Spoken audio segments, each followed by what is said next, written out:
Bonjour à tous, je m'appelle Olivia Garmingue, je suis coach sportif et j'aide les personnes qui ont un problème d'addiction au sucre ou à la nourriture à se libérer de l'addiction pour réussir à perdre du poids durablement sans faire de régime extrême, sans pratique extrême, sport à outrance et quoi que ce soit. Aujourd'hui, je vous fais une vidéo pour vous parler un peu de mon addiction au Coca Zéro, l'addiction que j'avais au Coca Light et surtout comment j'ai réussi à me sortir de ça. C'est une addiction en fait que j'ai développée vers mes 15 ans. Je suis malheureusement tombée dans l'anorexie suite au décès de mon papa et donc je mangeais très peu. Et le fait de boire en fait du Coca Light, ça me permettait en fait de tenir mes journées où je mangeais vraiment pas beaucoup et j'avais faim et du coup ça me permettait de couper la faim et d'avoir quand même ce côté un petit peu sucré en bouche et gazeux que j'aimais beaucoup. Le problème de ça, c'est qu'à force d'en consommer, je suis arrivée à en consommer une bouteille, 2 bouteilles par jour très facilement, ça tous les jours. Et à tel point j'étais addict que je pouvais aller le dimanche soir au Proxy à 21 h m'acheter ma bouteille parce que j'avais pas eu ma bouteille ou parce que j'en avais très envie. Quand je faisais mes courses, forcément je m'achetais une bouteille, donc ça coûte de l'argent. Quand j'étais invitée et qu'il n'y avait pas de Coca Zéro, c'était le drame. Et des fois même je venais avec ma propre bouteille pour être sûre d'en avoir. Donc c'était vraiment, j'avais cette addiction qui était presque une addiction qui n'était pas du tout rationnelle.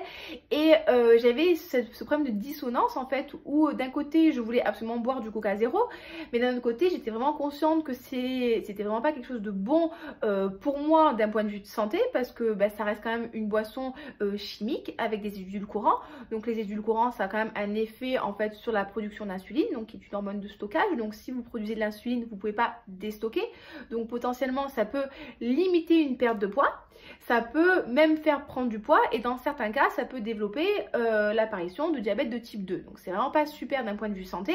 C'est aussi très acide au niveau du corps, donc ça peut venir créer des brûlures d'estomac, ça peut venir poncer l'émail des dents, donc c'est très acide aussi au niveau du corps, donc si vous avez tendance à faire des tendinites et tout, ça va pas améliorer le truc. Et puis d'un point de vue aussi on va dire écologique, c'est une catastrophe parce qu'on peut pas dire que Coca-Cola Company soit une société qui fasse vraiment très attention à l'environnement. Donc ils vont pomper de l'eau au niveau du Mexique à tel point que les gens après n'ont plus à boire.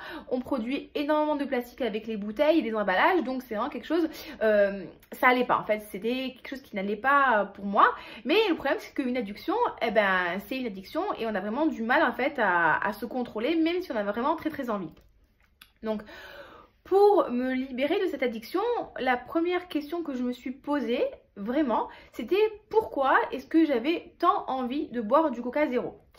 Et il y avait plusieurs raisons pour ça, il y avait plusieurs questions que je me suis posées. Donc est-ce que c'était par rapport au fait que c'était simplement le fait de boire? Est-ce que c'était par rapport au fait que c'était gazeux? Est-ce que c'était par rapport au fait que c'était sucré? Est-ce que c'était pour le goût? Est-ce que c'était pour prendre une pause quand je travaillais?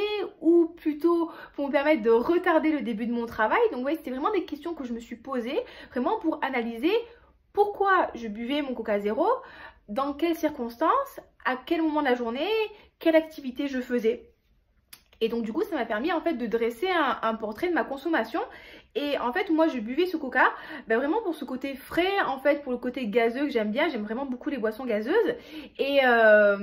Et voilà, pour le côté rafraîchissant et parce que ça me permettait en fait de faire une pause dans mon travail. Donc ça a été assez simple au final de trouver des solutions qui me permettaient en fait de contourner cette addiction.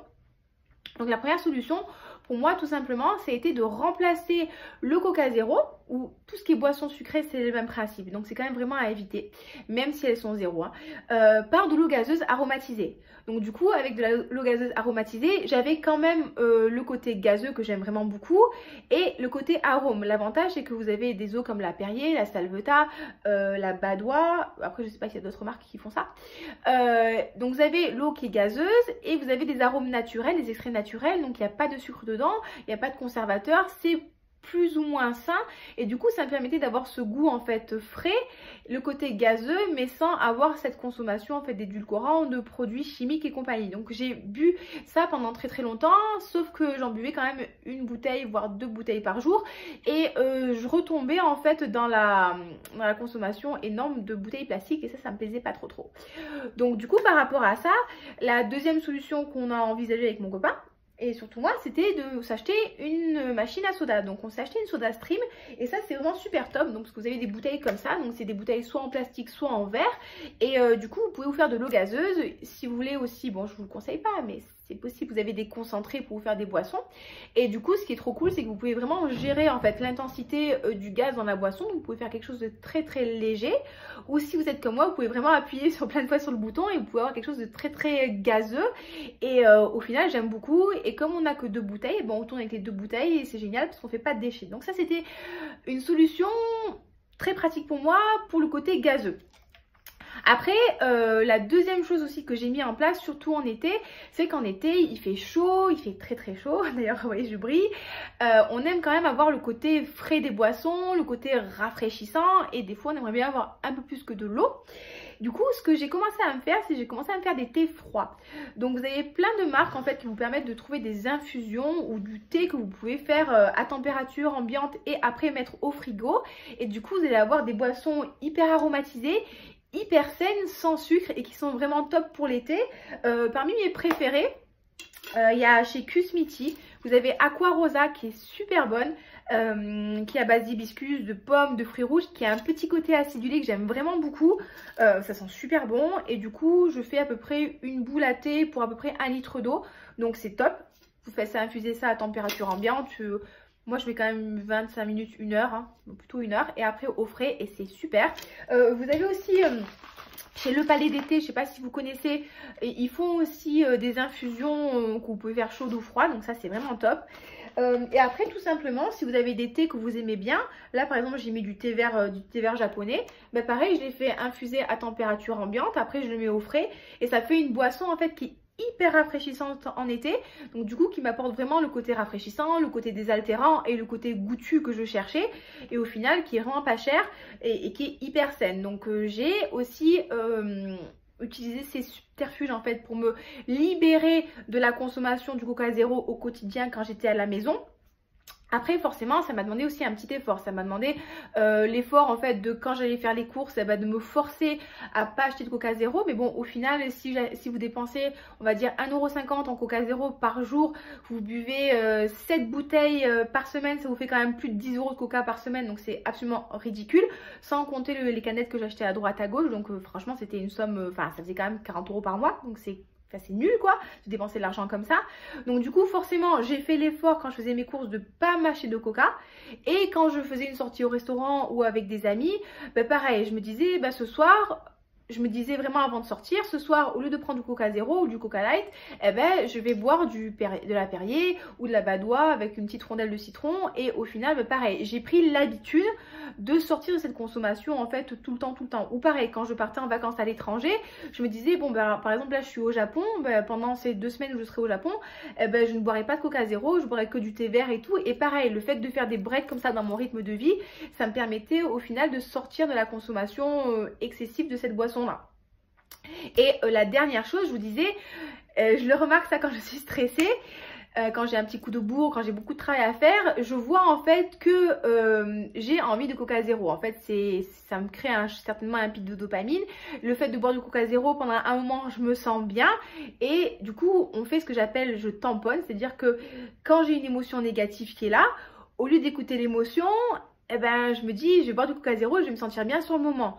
Donc le fait d'avoir pris conscience de ça, que ok je suis stressée, j'ai envie de boire du Coca Zéro, ok je suis fatiguée, j'ai envie de Coca Zéro, ben je me suis posée et j'ai essayé de comprendre en fait pourquoi est-ce que j'étais fatiguée, pourquoi est-ce que j'étais stressée. Donc c'était certainement à cause du travail ou parce que je dormais pas assez. Et clairement le fait de boire du Coca Zéro, ça m'aidait pas du tout à surmonter cette difficulté. Donc j'ai plutôt cherché à régler le problème sous-jacent. Donc pourquoi est-ce que je suis stressée, qu'est-ce qui fait que je suis fatiguée, et de pas utiliser en fait ce coca pour compenser, parce qu'au final bah ouais je me sens super bien pendant 5 minutes et puis au final ça m'a rien apporté. Donc j'ai vraiment essayé aussi de travailler, j'ai vraiment aussi cherché à travailler sur ce côté émotionnel de la consommation. Et bah pareil au début c'est un petit peu compliqué parce qu'on a toujours ce réflexe, en fait on a envie hein, de boire ça. Mais au final, vous allez voir que quand vous avez compris pourquoi est-ce que vous avez envie, c'est assez facile, entre parenthèses, de vous sortir de ça. Et c'est rigolo parce que maintenant, quand je bois du coca, je me rends compte que finalement, c'est pas super bon. Et pareil, en fait, ça m'aide au fur et à mesure à me libérer de ça. de temps en temps j'en bois, mais je suis plus dans la compulsion, dans la consommation extrême comme j'étais avant. Et donc du coup voilà, ça se fait. Mais je pense que quand on veut vraiment s'en libérer, il faut vraiment se dire ok, là je décide d'arrêter. Pourquoi est-ce que j'en bois? Et c'est de vraiment comprendre comment est-ce que vous consommez votre coca. Et surtout d'essayer de voir en fait comment est-ce que vous pouvez le remplacer pour diminuer la consommation, et au final vous en libérer complètement. Donc voilà, écoutez, j'espère que c'est une vidéo qui vous aura aidé et qui vous aura donné des pistes en fait pour sortir de cette consommation. N'hésitez pas si vous avez des questions à me les poser en commentaire. Je ne sais pas encore si je vais mettre cette vidéo sur YouTube ou pas. On ne sait pas, peut-être qu'un jour vous me verrez sur YouTube. Sinon, il y a un bouquin aussi que je peux vous conseiller par rapport à tout ce qui est production d'insuline quand vous mangez, quand vous buvez des boissons light et tout, ce qui s'appelle les lois de l'obésité. Alors bien sûr, tout ce que je vous ai présenté là, j'ai pas de partenariat avec, hein, c'est sponsorisé par la carte bleue. Donc ça c'est un bouquin qui s'appelle les lois de l'obésité et qui vous explique vraiment en fait pourquoi, si vous voulez perdre du poids, c'est très important de s'attaquer à la production d'insuline. Donc c'est vraiment top et c'est absolument génial comme bouquin, donc je vous le recommande. Surtout si vous avez eu tendance à faire beaucoup de régimes et c'est quelque chose qui peut aussi vous aider avec une prise de conscience pour diminuer votre consommation de produits light ou même d'édulcorants, hein. Encore une fois, c'est quelque chose qui est important aussi que je vous dise.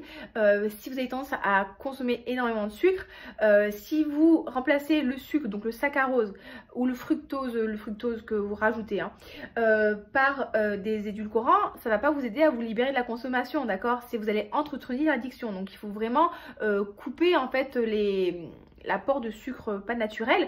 C'est un peu comme si vous étiez addict à la PlayStation et vous vous disiez ben ok, j'arrête de jouer à la PlayStation mais je joue avec des jeux sur mon téléphone portable. Vous voyez, c'est un peu le problème quoi. C'est ok, je suis plus devant la Play mais je perds quand même du temps avec mon téléphone. Donc si vraiment vous voulez vous sortir de ça, il va falloir passer par une petite phase de résistance et accepter le fait qu'il va falloir pendant un moment couper toute source de sucre en fait pas naturel, que ce soit par les boissons ou par les édulcorants. Donc voilà, je pense que je vais vous laisser sur ça. Encore une fois, si vous avez des questions, n'hésitez pas à me les poser en commentaire. J'espère que la vidéo sera pas trop longue. J'espère que je serai intelligible. Et je vous souhaite une très bonne journée. Et puis à bientôt, je vous fais plein de bisous. Ciao ciao.